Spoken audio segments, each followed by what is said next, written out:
Pagkarating namin ng Pampanga, dito muna kami tumuloy sa bagong cafe dito sa San Fernando.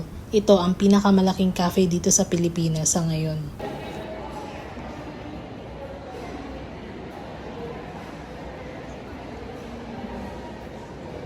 Kung mahilig ka sa minimalist aesthetic vibes, magugustuhan mo dito. Very IG-worthy ang place at maganda rin ang ambience, perfect to unwind.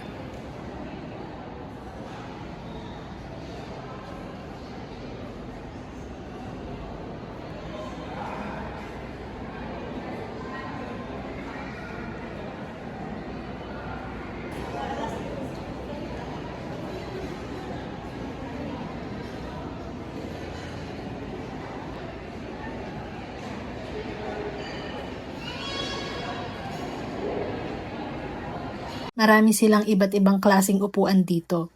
Hindi na kailangan mag-worry kung walang bakanting upuan dahil 600 to 700 guests ang pwede nilang i-accommodate araw-araw. Very modern and eco-friendly ang kanilang interior designs. Maayos ang maintenance ng mga plant decorations at ang mismong building dahil malinis at maaliwalas dito.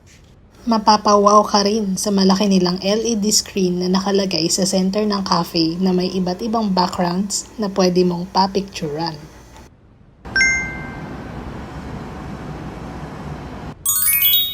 Dito na ako sa second floor ng cafe at marami pang upuan na bakante dito. May iba't iba ding decorations katulad ng chandeliers at tablet na nakaukit ang pangalan ng cafe. Tanaw din dito ang view sa ibaba at malaking LED screen dito. Kaya kung gusto mo ng view from above, pwede kang umupo dito.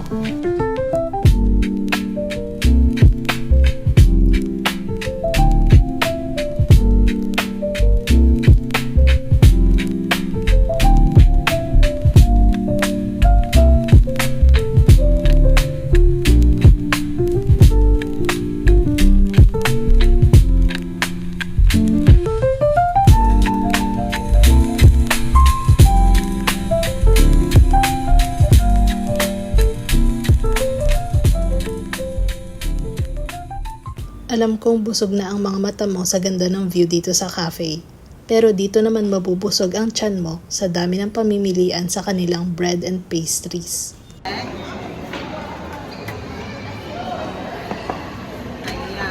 Ano dyan ang gusto mo? Basta bestseller again. Okay, cinnamon roll.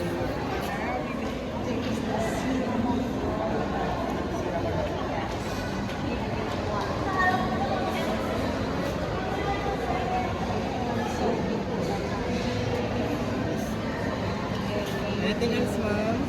They also offer sliced cakes ready for plating na merong different beautiful designs.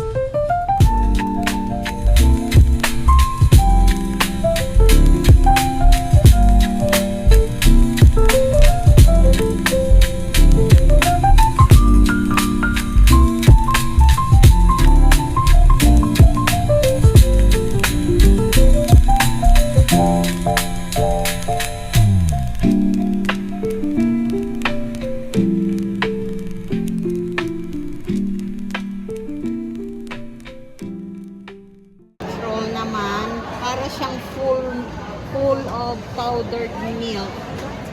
Ayan. White roll ang tawag.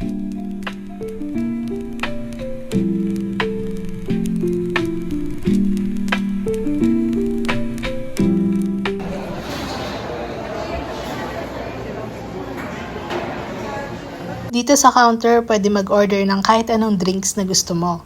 Meron silang hot and cold drinks like coffee, juices, frap, iced latte, at iba pa. Tinake out na nga lang namin ang in-order namin. Ito ang Ocha Iced Latte at Blue Cloud Frap.